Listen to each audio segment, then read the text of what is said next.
नमस्ते, प्रणाम। सुपरस्टार खेसारी लाल यादव पर हुआ एफआईआर दर्ज।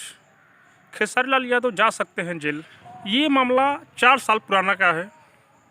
आइए हम आप लोग को बताते हैं विस्तार से। खेसारी लाल यादव का गांव रसूलपुर चट्टी छपरा में पड़ता है। खेसारी लाल यादव अपने गांव में एक ज़मीन लिए थे जो कि चंदा भाभी के नाम पर लिए थे। वो ज़मीन 18 लाख का था। 18 लाख का ज़मीन खेसारी लाल यादव लिए और चेक दिए जिसका ज़मीन था।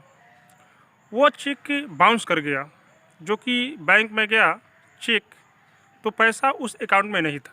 जो ज़मीन बेचा था वो खेसारी लाल यादव से संपर्क किया तो खेसारी लाल यादव बोले कि मैं अभी फिल्म में व्यस्त हूँ, मुझे अभी टाइम नहीं है, जाकर बैंक में संपर्क करो। और वो आदमी 2 दिन बैंक में गया, उसके बाद चेक बाउंस हो गया तो वो रसूलपुर चट्टी यानी छपरा में एफआईआर दर्ज कर दिया खेसारी लाल यादव पर। 4 साल हो गया एफआईआर दर्ज किया हुआ। खेसारी लाल यादव एक दिन भी कोर्ट में नहीं गए। अब खेसारी लाल यादव बुरी तरह से फंस चुके हैं।